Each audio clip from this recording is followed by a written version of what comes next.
नमस्कार मित्रांनो, आजच्या व्हिडिओमध्ये आपण मॅथ्स 2चा आपला जो पहिला चॅप्टर आहे समरूपता सिमिलॅरिटी तो आपण बघणार आहोत. थोडंसं जे आपलं सॉफ्टवेअर आहे ते जरा इंग्लिशमध्ये आहे, त्यामुळे सेमी इंग्लिशच्या मुलांना थोडंसं सोयीस्कर होईल. पण आपली जी मराठी माध्यमची मुलं आहेत, प्युअर मराठी माध्यमची मुलं जी आहेत आपली, तर त्यांच्यासाठी मी जिथे जिथे शक्य होईल तिथे तिथे मी त्या इंग्लिश शब्दांचं रूपांतर तुम्हाला कन्वर्जन मराठीमध्ये करून सांगणार आहे की तुम्हाला मराठीत तिथे काय लिहायचं आहे. ठीक आहे. आणि बाकी पूर्ण व्हिडिओचं जे एक्सप्लेनेशन आहे, व्हिडिओचं जे स्पष्टीकरण आहे पूर्णपणे ते आपण मराठीतच ठेवणार आहोत. ठीक आहे. तर बघा मित्रांनो की सिमिलॅरिटीकडे जायच्या अगोदर आपण मागच्या इयत्तेत शिकलेलो कॉन्ग्रन्सीबद्दल. तर कॉन्ग्रन्सीचा सिम्बॉल तुम्ही इथे बघू शकता. तर बघा, कोणत्याही दोन जे आकार दिलेले आहेत तुम्हाला, जे शेप दिलेले आहेत, ज्या डायग्राम्स दिलेल्या आहेत, तर याच्यामध्ये दोन गोष्टी आहेत बघा. एक तर या दोघांचा जो शेप आहे तो शेप पण सेम आहे आणि या दोघांचं जे साईज आहे ते साईज पण कसं आहे, सेम आहे. बरोबर. म्हणजेच काय की दोघं दिसत आहेत पण सेम, आणि दोघांची जर तुम्ही लांबी रुंदी काढलीत तर ती पण तुमची काय आहे, समान आहे. याचा अर्थ बघा, हे दोन्ही डायग्राम्स कसे आहेत, कॉन्ग्रंट आहेत. काय आहेत, कॉन्ग्रंट. तर जेव्हा आपण कॉन्ग्रंट बोलतो, हे जे तुमचं चिन्ह आहे हे चिन्ह तुमच्या कॉन्ग्रन्सीचं चिन्ह आहे. बरोबर. तर याच्यामध्ये हा जो तुम्हाला दिसतोय वरचं जो पार्ट दिसतोय, हा काय रिप्रेझेंट करतो, तर हा वरचा पार्ट तुम्हाला सांगतो की या दोन्ही डायग्रामची जे शेप आहे ते शेप दोन्ही डायग्रामचं समान आहे. ठीक आहे. आणि हे जे इज इक्वल टू साईन आहे, हे इज इक्वल टू साईन तुम्हाला काय सांगतो की या दोन्ही डायग्रामच्या ज्या डायमेन्शन आहेत, दोन्ही डायग्रामच्या ज्या लांबी आणि रुंदी आहेत, या देखील समान आहेत. तर याला आपण काय म्हणतो, कॉन्ग्रन्सी. किंवा जे दोन डायग्राम कॉन्ग्रंट असतात याचा अर्थ काय की त्या दोन्ही डायग्रामचा शेप पण समान असणार आणि त्यांच्या ज्या डायमेन्शन आहेत, त्यांच्या ज्या लांबी रुंदी आहेत, त्यांचा जे साईज आहे ते साईज पण काय असणार, समान असणार. तर हे झालं तुमचं कॉन्ग्रन्सीबद्दल. जेव्हा आपण सिमिलॅरिटीचा विचार करतो मित्रांनो, सिमिलॅरिटीमध्ये तुमचं खालचं जे इज इक्वल टू साईन आहे ते निघून जातं आणि फक्त वरती उरतं ॲसचं साईन, म्हणजेच काय, सिमिलर शेपचं साईन. म्हणजे जेव्हा आपण बोलतो की दोन डायग्राम सिमिलर आहे, याचा अर्थ काय, आता पहा हे जे दिसतंय तुम्हाला, आता यामध्ये दोन फोटो फ्रेम्स आहेत. ठीक आहे. यांचा शेप जो आहे हा शेप सेम आहे, पण हे जरा आकाराने मोठं आहे आणि हे जरा आकाराने छोटं आहे. याचा अर्थ याची लांबी आणि रुंदी मोठी आहे, याची लांबी आणि रुंदी छोटी आहे किंवा लहान आहे. याचाच अर्थ हे जे दोन डायग्राम्स आहेत हे कसे असू शकतात, ते सिमिलर असू शकतात पण ते कॉन्ग्रंट असू शकत नाही. कारण या दोन डायग्रामचा शेप समान आहे पण त्यांची साईज जी आहे ती समान नाही आहे. परत आता या उदाहरणात बघा, हे तीन त्रिकोण तुमच्यासमोर काढलेले आहेत, तीन ट्रायंगल तुमच्यासमोर काढलेले आहेत. जर तुम्ही नीट निरखून पाहिलात तर या तिन्ही ट्रायंगलचा जो शेप आहे हा शेप समान आहे. फक्त काय आहे की या ट्रायंगलच्या डायमेन्शन्स, बरोबर, म्हणजे ट्रायंगलचा पाया आणि ट्रायंगलची उंची, ट्रायंगलचा पाया, ट्रायंगलची उंची, ट्रायंगलचा पाया, ट्रायंगलची उंची, हे तिन्ही ट्रायंगलचे वेगवेगळे आहेत. त्यामुळे हे तिन्ही डायग्राम आपापसामध्ये त्यांचे शेप जरी समान असले तरी त्यांचे डायमेन्शन्स, त्यांचे पाया आणि उंची वेगवेगळे आहेत. त्यामुळे या तिन्ही डायग्राम्सला आपल्याला सिमिलर जरूर म्हणता येईल की बाबा हे तिन्ही डायग्राम्स आपापसामध्ये सिमिलर आहेत, पण त्यांना कॉन्ग्रंट म्हणता येणार नाही. त्यामुळे इथे पाहिलेले की first triangle similar to second triangle, second triangle similar to third triangle, म्हणून first triangle is also similar to third triangle. हा याच्याशी सेम आहे, हा याच्याशी सेम आहे, तर हे दोघं पण आपापसात काय असणार, सेम असणार, सेम शेपचे असणार, म्हणजेच ते कसे असणार, सिमिलर असणार. तर आय होप की तुम्हाला सिमिलॅरिटीचा अर्थ कळला असेल की जिकडे दोन डायग्राम्सचा शेप समान असतो पण साईज समान नसते, त्याचे डायमेन्शन समान नसतात. आणि कॉन्ग्रन्सी पण तुम्हाला कळलं असेल की ज्याच्यामध्ये शेप आणि डायमेन्शन्स, शेप आणि साईज दोन्ही पण समान असतात, त्याला म्हणतो आपण कॉन्ग्रन्सी. ठीक आहे. तर जरा या उदाहरणातून आपण ॲनालिसिस करून बघूया. ठीक आहे. एक लक्षात घ्या बघा की या दोन्ही ट्रायंगल्सचं, आता मी जरा ट्रायंगलविषयी बोलतो, ठीक आहे. आता फक्त मी सध्या ट्रायंगलविषयी बोलतो कारण आपल्याला या चॅप्टरमध्ये सर्व ट्रायंगल्सच बघायचे आहेत. तर बाबा दोन ट्रायंगल सिमिलर आहेत हे आपण कधी म्हणू, जेव्हा त्या दोन्ही ट्रायंगलचा शेप सेम असेल आणि साईज म्हणजे त्याची पाया आणि उंची वेगवेगळी असेल तरी पण चालेल, ठीक आहे. एक लक्षात घ्या गोष्ट, ट्रायंगलच्या बाबतीत मी बोलतोय तेव्हा जरा कान टवकारून ऐका की जेव्हा दोन ट्रायंगलच्या जे अँगल्स आहेत, करस्पॉन्डिंग अँगल्स म्हणजे काय, ॲक्सच्या इथे ऐवजी कोण आहे ए, म्हणजे ही ॲक्स आणि एची जोडी झाली. वायच्या ऐवजी कोण आहे बी, झेडच्या ऐवजी कोण आहे सी. त्यामुळे हे जे अँगल आहेत हे आपापसात इक्वल असले पाहिजे. काय असले पाहिजे, इक्वल असले पाहिजे, तरच जाऊन तुमचा ट्रायंगलचे दोन्ही जे शेप आहेत हे शेप तुमचे समान राहतील. त्यामुळे गोष्ट लक्षात घ्या राजांनो, दोन गोष्टी मी बोललो, शेप आणि साईज. तेव्हा दोन ट्रायंगलचा शेप समान असेल की नसेल हे तुम्ही कशावरून ठरवणार, अँगल्सवरून ठरवणार. कशावरून ठरवणार, अँगल्सवरून ठरवणार. की बाबा पहिल्या ट्रायंगलचा अँगल त्याच्याच जोडीच्या दुसऱ्या ट्रायंगलच्या अँगल बरोबर मिळतोय का, तर हो, बरोबर.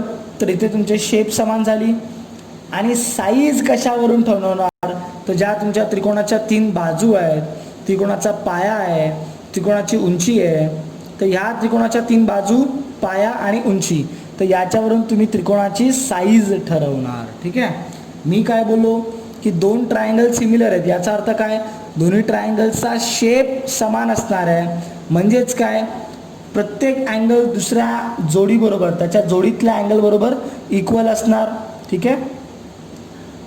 आणि त्याची साईज, दोघांची साईज जी आहे ही भिन्न भिन्न असणार. भिन्न भिन्न असणार म्हणजे काय बघा, आता ह्याच्यामध्ये पण एक गोष्ट तुम्हाला समजण्यासारखी काय आहे की जेव्हा दोन ट्रायंगल सिमिलर असतात त्या ट्रायंगलच्या त्रिकोणाच्या ज्या बाजू आहेत या बाजूंचं जे रेशो आहे, गुणोत्तर आहे, ते कॉन्स्टंट असतं. काय असतं, कॉन्स्टंट. कसं काय बघा, ए बी, आता बघा इथे मी गुणोत्तर कसं घेतोय, ए बी छेद एक्स वाय. जसं बघा एची जोडी एक्स बरोबर, बीची जोडी वाय बरोबर, सीची जोडी झेड बरोबर. त्याचप्रमाणे ए बीची जोडी एक्स वाय बरोबर, बी सीची जोडी वाय झेड बरोबर, ए सीची जोडी एक्स झेड बरोबर. तर मी रेशो घेतोय, गुणोत्तर घेतोय, तर A B upon X Y बरोबर काय येणार उत्तर बोला, 4/2. 4/2. त्यावर तुमचं उत्तर काय येणार, 2. काय येणार उत्तर, राईट, हे तुम्हाला उत्तर भेटलं 2. त्याचप्रमाणे मी उरलेल्या बाजूंचं पण गुणोत्तर घेणार, म्हणजे बी सी छेद Y Z. So B C छेद वाय झेड अधिक परत 4/2 किंवा 4/2, परत उत्तर काय येणार 2. नंतर काय घेणार, ए सी छेद एक्स झेड, उत्तर काय येणार 4/2 परत 2. याचा तर तुम्हाला एक गोष्ट लक्षात येईल की हे दोन ट्रायंगल जे सिमिलर आहेत यांच्या बाजूंचं गुणोत्तर कसं आहे, समान आहे. कसं आहे, समान आहे. बाजूंचा जे रेशो आहे म्हणजे A B upon X Y, B C upon Y Z, A C upon X Z, हे रेशो प्रत्येक वेळेला काय येत आहे, समान येत आहे, ठीक आहे. तर हे तुम्ही इथे बघू शकता. तर राजांनो एक गोष्ट लक्षात घ्या मग या ठिकाणी की जेव्हा आपण बोलतो की दोन ट्रायंगल सिमिलर आहेत तेव्हा काय आपल्याला प्राप्त होतं त्याच्यातून, दोन ट्रायंगल सिमिलर याचा अर्थ जे अँगल्स आहेत प्रत्येक अँगल त्याच्या जोडीच्या अँगल बरोबर इक्वल असणार, ठीक आहे. आणि जे बाजूंचं गुणोत्तर आहे प्रत्येक बाजू त्याच्या जोडीतल्या बाजूचं गुणोत्तर ए बी आहे बरोबर, तर ए बीची जोडी कोणाबरोबर आहे, एक्स वाय बरोबर, तर ए बी आणि एक्स वायचं गुणोत्तर, बी सी आणि वाय झेडचं गुणोत्तर, ए सी आणि एक्स झेडचं गुणोत्तर रेशो तो कसा असणार तुमचा, कॉन्स्टंट असणार, समान असणार. तर ही गोष्ट थोडी राजांनो लक्षात घ्या की जेव्हा दोन ट्रायंगल सिमिलर असतात तेव्हा या दोन गोष्टी आपल्याला प्राप्त होतात. आता आपण काय काय बघणार आहोत या चॅप्टरमध्ये हे जरा एक थोडीशी लिस्ट आपण बघून घेऊया. पहिलं जे आहे ratio of area of two triangles, खूपच इझी पार्ट आहे, 1.1 मध्ये आपल्याला बोलायचं आहे त्याच्याविषयी. हा जो थेरम आहे BPT theorem, basic proportionality theorem, हा पण खूप महत्त्वाचा आहे. त्याच्याचबरोबर त्याचा कन्व्हर्स म्हणजे काय, त्याचं उलटं. ठीक आहे. त्याच्यानंतर या वेगवेगळ्या टेस्ट आहेत आपल्याकडे, test of similarity of triangles. जसं तुम्हाला आठवत असेल मागच्या वर्षी टेस्ट ऑफ कॉन्ग्रन्सी होत्या, SSS test, ASA test, SAS test. ठीक आहे. तशा प्रकारच्या टेस्ट म्हणजे त्या टेस्ट वापरून आपण दोन ट्रायंगल्सला कॉन्ग्रंट दाखवत होतो. तसंच इथे पण टेस्ट वापरून आपल्याला दोन ट्रायंगल्सला सिमिलर दाखवायचं आहे. अँगल बायसेक्टरच्या गोष्ट आहे. अँगल बायसेक्टर तुम्हाला माहिती आहे की जो एखाद्या कोणाला दोन इक्वल भागांमध्ये डिवाईड करतो. तर या सर्व गोष्टी आपण बघणार आहोत. ओके, टॉपिकचं नाव काय बघा, ratio of areas of two triangle. ठीक आहे. तर रेशो तुम्हाला कळतं बरोबर. रेशो जेव्हा आपण M:N घेतो तेव्हा त्याचा अर्थ काय असतो, M/N. म्हणजे जर मी असा एखादा रेशो लिहिला, ठीक आहे, की M:N हा रेशो आहे. ठीक आहे. तर याचा अर्थ काय असतो, M/N. ठीक आहे. त्याचप्रमाणे जर तुम्ही लेफ्ट कॉर्नरला पाहिलात तर तुम्हाला कळेल की हा एक प्रकारचा काय आहे, रेशो आहे. कोणाचा, area of triangle ABC, area of triangle PQR. So ratio of areas of two triangles. ठीक आहे, कळलेलं आहे. सो आपण काय करणार आता, यांचा रेशो काढण्यासाठी यांची जी एरियाचा जो फॉर्म्युला आहे तो फॉर्म्युला आपण वापरणार. आणि फॉर्म्युला काय असतो त्रिकोणाच्या एरियाचा, half into base into height. Half into base into height. ठीक आहे. तर आपण तो फॉर्म्युला टाकून बघूया काय आहे ते उत्तर. हे पहा, ABC साठी हाफ इंटू BC आपला बेस आहे, AD आपली हाईट आहे. So half into BC into AD हे झालं पहिल्याचं वरच्याचं. PQR साठी काय आहे, QR आपला बेस आहे आणि PS आपली हाईट आहे. नेहमी लक्षात घ्या मित्रांनो. ठीक आहे. हाईट काय असतं बेसिकली, जो आपण बेस पकडतो. जसं आता QR मी बेस ठरवला आहे, तर QRच्या समोरच्या बिंदूतून QRवर जो परपेंडिक्युलर टाकला जाईल, जो लंब टाकला जाईल, तर याला आपण काय म्हणतो, हाईट म्हणतो. काय म्हणतो याला आपण, हाईट म्हणतो. ठीक आहे. त्याचप्रमाणे half into base into height. So half into QR into PS. ठीक आहे. तर हे आपलं आलेलं आहे. तुम्ही हाफ इझिली कॅन्सल करू शकताय, बरोबर आहे. काय मिळणार तुम्हाला, BC into AD upon QR into PS. एक गोष्ट लक्षात घ्या, हा पहिला ट्रायंगल आहे ना, तर याच्या बेसला आपण B1H1 म्हणू, याला आपण B2H2 म्हणू. ठीक आहे.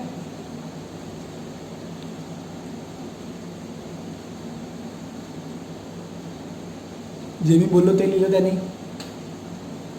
याचा बेस B1, याची हाईट H1, B2 H2. ठीक आहे.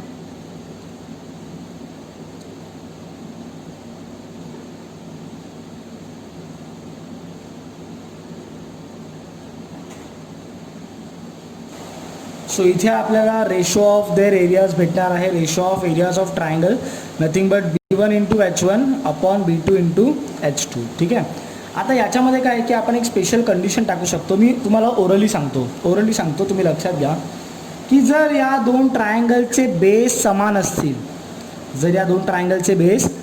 असतील, तर काय होणार, B1 is equals to B2.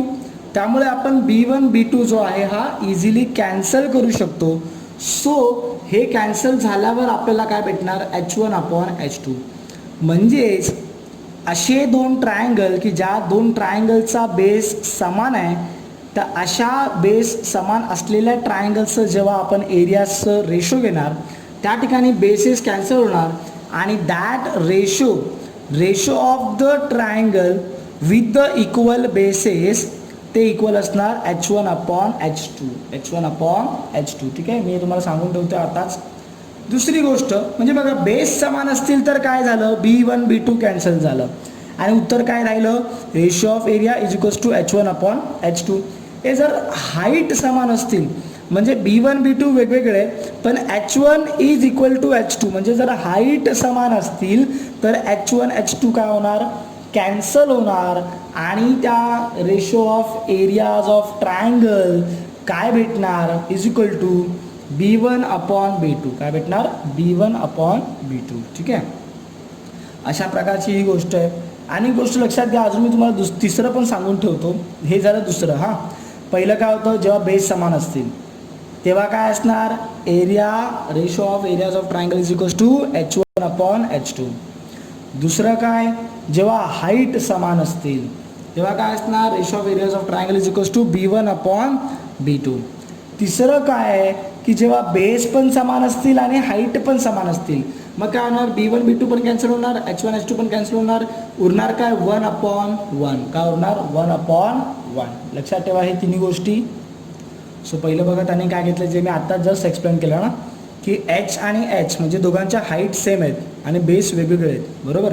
तर काय, the ratio of their areas of 2 triangles with equal heights is equals to the ratio of their bases. म्हणजे हाईट सेम असतील तर the ratio will be equal to their bases, आणि bases same असतील तर ratio will be equal to their heights. पुढे बघणार आहोत आपण.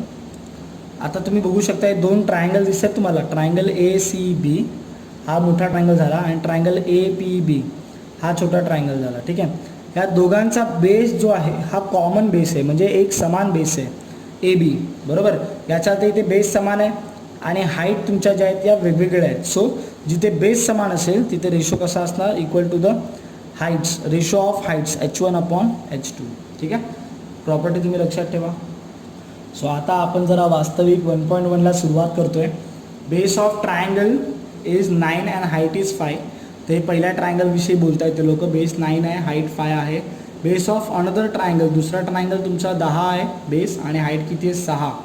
ठीक आहे, म्हणजे दोघांच्या पण बेस हाईट दिलेलं आहे. आणि तुम्हाला काय काढायचं आहे, find the ratio of area of this triangle. जर तुम्ही नीट निरखून बघितलात तर इकडे बेस पण समान नाही आहे किंवा हाईट पण दोघांच्या समान नाही आहे. तर तुम्हाला नॉर्मल फॉर्म्युला वापरावा लागेल. काय होता तो, B1 × H1/B2 × H2. तर बघा अशा पहिले आपण व्हॅल्यूज लिहून घेणार, त्याच्यानंतर काय करणार, ratios of area of this triangle is equals to B1 × H1/B2 × H2. आणि चारही व्हॅल्यू आपल्याकडे आहेत, सो पुट करा. आणि जस्ट तुम्हाला बघायचं काय काय कॅन्सल होतं आहे का, किंवा 5 दुने 10, 3 भाग जाणार, 3 त्रिक 9, 3 दुने 6. सिम्पल कॅल्क्युलेशन तुम्ही करू शकता. 3/4 याचं उत्तर आलेलं आहे. The ratio of area of triangle is 3/4, म्हणजेच 3:4. ठीक आहे, सोपं होतं फार. आता बघा ट्रायंगल एरिया ऑफ रेशो काय काढायचं बघा, area of triangle ABC and area of triangle ADB. ठीक आहे, जर तुम्ही दोन्ही ट्रायंगल नीट निरखून पाहिलात तर तुम्हाला बेस जो आहे हा बेस तुम्हाला कॉमन आढळेल. ACBचा पण बेस AB आहे आणि हा जो उलटा ट्रायंगल ADB आहे त्याचा पण बेस तुमचा AB आहे. ठीक आहे, आणि हाईट मात्र काय आहे ह्याची BC आणि ह्याची हाईट 8 आहे. सो इथे तुम्हाला काय वापरायचं आहे की जेव्हा ratio of areas of triangles when the base is same, when the bases are same, then the ratio of areas of triangles is equals to the ratio of their heights.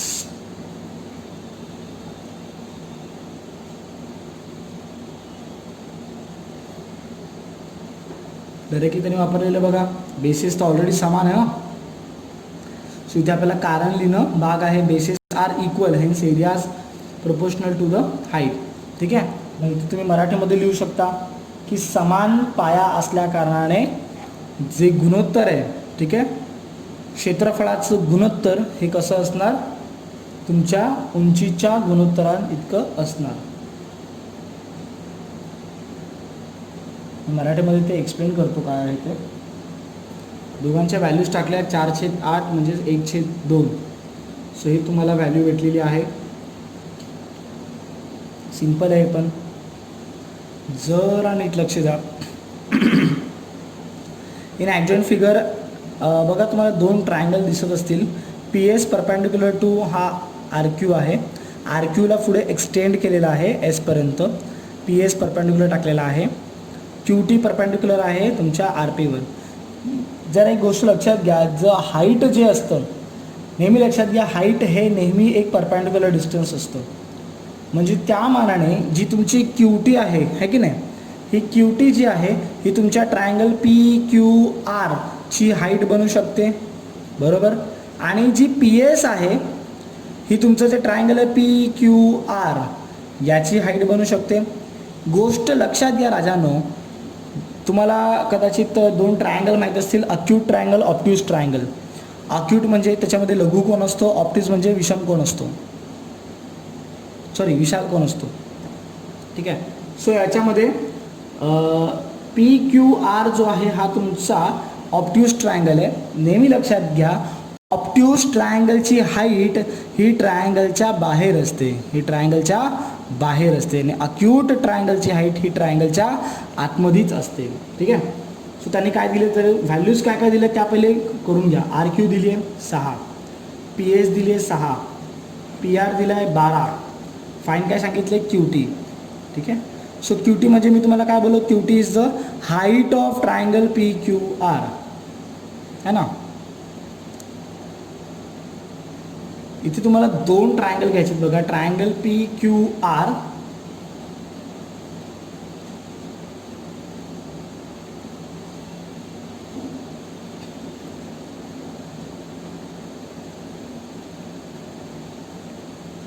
Okay okay. So बघा दोन triangle जरा दोन वेगळ्या दृष्टींनी तुम्हाला घ्यायचे आहेत. मग तुम्हाला शेवटी कळेल की ते दोन ट्रायंगल वेगवेगळे नाही आहेत तर एकच आहे. कसं ते बघूया. पहिला हा तुमचा मोठा ट्रायंगल जो की आहे तुमचा PQR. ठीक आहे, PQR, ज्याला की तुम्हाला उलटं करून बघायचं आहे. तर हा तुम्हाला बेस भेटणार, ही तुम्हाला हाईट भेटणार. ठीक आहे. हा झाला एक ट्रायंगल PQR. ह्याला उलटं करून बघित आहे तुम्ही, पण यालाच तुम्ही जर असं बघितलं PQR, ठीक आहे, जसा दिसतोय तसा बघितलं तर हा पण एक ट्रायंगल बनू शकतो.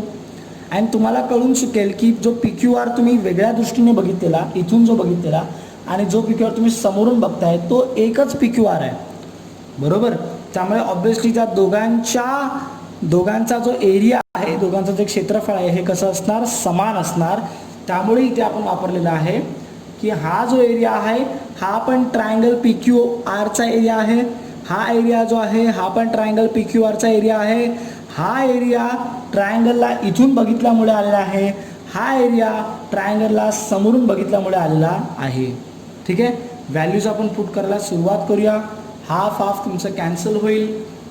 त्यामुळे ही गोष्ट का राजानं इथे लक्षात घेणं गरजेचं आहे की तुमची दृष्टी है ना, दृष्टी खूप महत्त्वाची, की तुम्ही कुठून ते बघताय. तर इथून एक बघितलात आणि इथून एक बघितलात समोरून. ठीक आहे. हाफ कॅन्सल झाल्यानंतर हे भेटलं तुम्हाला QT काढायचं आहे ना. सर्व पहिले व्हॅल्यूज टाकून घ्या. PR QT माहीत नाही आहे, RQ 6, PS 6, QTला तिथेच ठेवलं, 12 खाली गेला.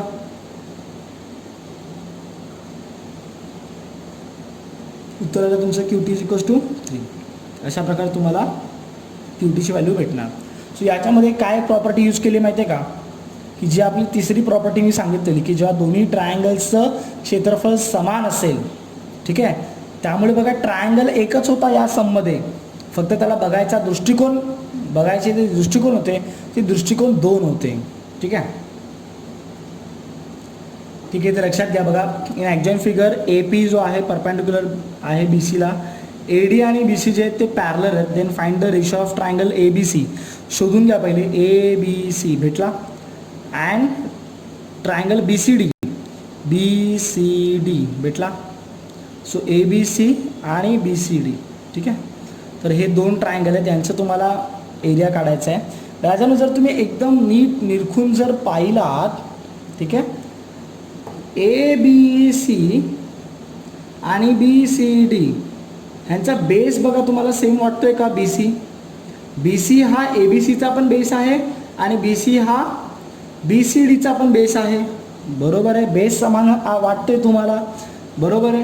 दुसरी गोष्ट लक्षात घ्या, जेव्हा तुम्ही हाईट काढाल तेव्हा ABCची हाईट काय असेल AP, आणि मला सांगा रे BCDची हाईट काय असेल.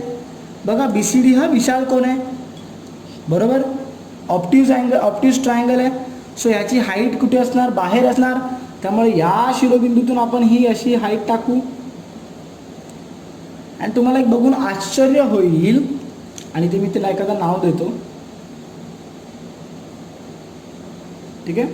तुम्हाला बघून आश्चर्य काय होईल बघा, की या AD आणि BE दोन पॅरलर लाईन आहेत. त्यामुळे तुम्ही दोन पॅरलर लाईनमध्ये दोन पॅरलर लाईनमध्ये हा ए पी आहे बरोबर. नेहमी लक्षात ठेवा दोन पॅरलर लाईनमधलं अंतर through out the space same राहतं. म्हणजे दोन पॅरलर लाईनमधलं अंतर इथे किती आहे ए पी, पुढे गेल्यावर पण ते किती असणार ए पी इतकंच असणार. याचाच अर्थ जितका तुझा ए पी आहे तितकाच तुझा डी ई आहे. याचाच अर्थ या दोन्ही ट्रायंगल्सच्या ज्या हाईट्स आहेत किंवा उंची आहेत ह्या पण कशा आहेत समान आहेत, कारण हे दोन्ही ट्रायंगल्स दोन पॅरलर लाईन्सच्या आतमध्ये गुंफले गेलेले आहेत. पूर्ण एक्सप्लेनेशनचा पार्ट होता जसं मी तुम्हाला एक्सप्लेन केलं की हे जे दोन्ही ट्रायंगल आहेत ए बी सी आणि बी सी डी यांचे बेस पण समान आहे बी सी. ए बी सीचा base B C, B C डीचा बेस पण बी सी, बेस समान आहे. ए पी ही हाईट आहे ए बी सीची आणि डी ई जी मी काढली ही हाईट आहे बी सी डीची.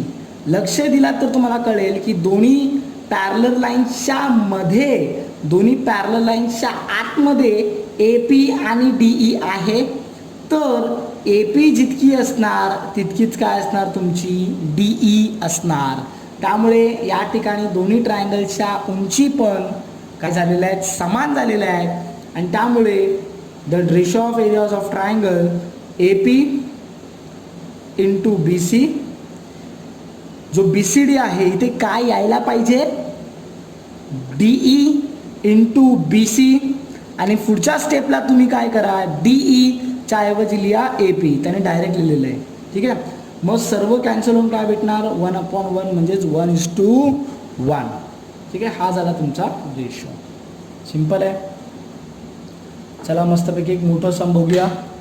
1.1चं लास्ट सम आहे.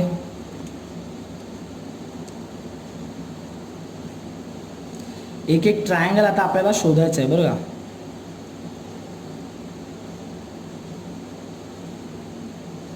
चला पहिले बघा area of triangle P Q B upon P B C शोधा. पी क्यू बी भेटला, पी क्यू बी भेटला, पकडून ठेवा, लक्ष ठेवा. P B C, P B C दिसला, परत दाखवतो, दिसला P B C, P Q B दिसला, पी बी सी दिसला. गोष्ट काय तुमच्या ध्यानात येते आहे की बाबा पी क्यू बी आणि पी बी सी यांची हाईट पी क्यू जी तुमची समान आहे, पी क्यू कशी आहे समान आहे. त्यामुळे ज्या दोन ट्रायंगलच्या हाईट समान असतात त्यांच्या एरियाचे रेशो त्यांच्या बेसिस इतके असतात. म्हणजेच बोला पी क्यू बीचा बेस काय येणार बी क्यू आणि पी बी सीचा बेस काय येणार बी सी. ठीक आहे,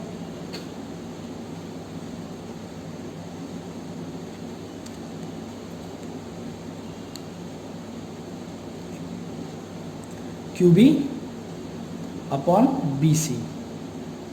ठीक आहे, उत्तर पण तुमचं आलं. हाईट्स इक्वल समान उंची तर त्यांचं जे क्षेत्रफळाचं गुणोत्तर आहे ते बेसिस इतकं असणार, पायाच्या गुणोत्तरा इतकं असणार. ठीक आहे, चला दुसरे ट्रायंगल शोधूया.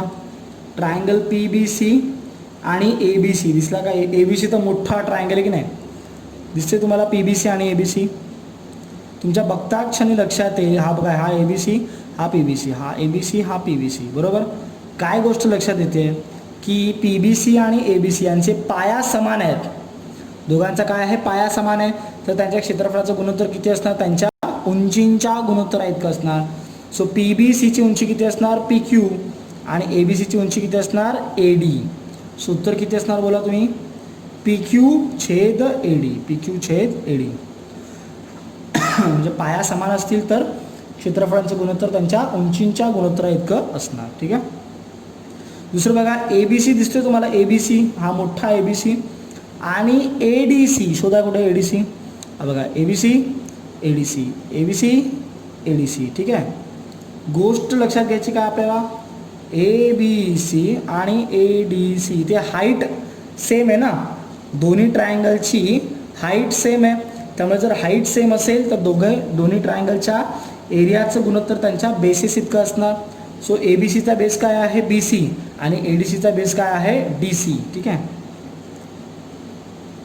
बरं उत्तर काय असणार B C upon D C. कारण काय असणार की बाबा याच्या हाईट सेम आहेत त्यामुळे क्षेत्रफळांचं गुणोत्तर त्याच्या बेसिस किंवा त्याच्या पायाच्या गुणोत्तरा इतकं असणार. ठीक आहे, चौथा आणि शेवटचा लक्षात घ्या. दिसतोय तुम्हाला ट्रायंगल?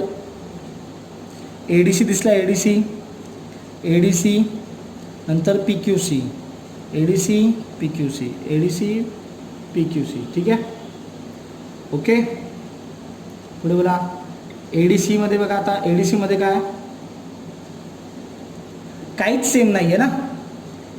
तुमचा बेस पण सेम नाही आहे आणि तुमची हाईट काय तुमची AD आणि PQC मध्ये PQ, AD आणि PQC समान आहे का? नाही. बेस काय बोला, बेस DC बेस झाला ADCचा आणि QC बेस झाला PQCचा, तर बेस पण समान नाही आहे. तर तुम्ही फक्त या स्वरूपात तुम्ही लिहिणार base into height, base into height. पण याच्यातलं कोणीही कॅन्सल होणार नाही, कारण त्यांच्यामधलं कोणी आपापसात इक्वल नाही आहे. बेस पण इक्वल नाही आहे आणि हाईट पण इक्वल नाही आहे. ठीक आहे, आय थिंक सो आपण आता इथे थांबूया. ठीक आहे, पुढच्या लेक्चरमध्ये आपण ह्याचाच पार्ट कंटिन्यू करूया. जे इम्पॉर्टंट थेरम आहे, बेसिक प्रोपोर्शनॅलिटी थेरम, ते आपण बघणार आहोत. ठीक आहे, आय होप मित्रांनो तुम्हाला हे कळलं असेल. महाराष्ट्र नवनिर्माण विद्यार्थी सेना, क्लासिक क्लासेस, यश क्लासेस यांच्या सर्वांच्या सहकार्याने आपण हे सेशन करत आहोत. त्यामुळे सर्व विद्यार्थ्यांना, आपले सेमी इंग्लिशची मुलं आणि मराठी मीडियमची मुलं यांना पण आम्हाला मदत करण्याची जी भावना आहे, तर त्यातून ह्या गोष्टींची आम्ही निर्मिती करत आहोत आणि आमचे प्रयत्न सध्या चालू आहेत. जसजसं आम्ही व्हिडिओ बनवू त्याप्रमाणे आम्ही तुमच्यासमोर ते आणत जाऊ. ठीक आहे, क्लासिक क्लासेस जो आहे तो आम्ही बरीच वर्ष आम्ही इंग्लिश मिडियमसाठी काम करत आहोत. सो त्याबरोबर आता आम्ही मराठी मीडियमसाठी पण काम करायचं ठरवलेलं आहे. त्यामुळे महाराष्ट्र नवनिर्माण विद्यार्थी सेना आणि यश क्लासेस यांच्या सहकार्याने आम्ही मराठी मीडियमच्या मुलांसाठी पण मदत करण्यासाठी आज या लॉकडाऊनच्या पिरियडमध्ये उतरलेलो आहोत. तर मित्रांनो, व्हिडिओज नक्की बघा आणि जर तुम्हाला काही डाऊट्स असतील स्पेशली, कारण असं व्हायला नको की फक्त शिकवत चाललो आहे आणि डाऊट्स असतील तर कोण सॉल्व करणार, तर आम्ही त्याची देखील काळजी घेत आहोत. जर तुम्हाला काही डाऊट्स असतील तर मला ऑफिशियल व्हॉट्सॲप नंबरवर तुम्ही टाकू शकता. माझा व्हॉट्सॲप नंबर आहे 7304603490. तेव्हा नक्की कळवा काही डाऊट्स असतील तर, आणि तुमच्या मित्रांपर्यंत पण जास्तीत जास्त शेअर करा. धन्यवाद.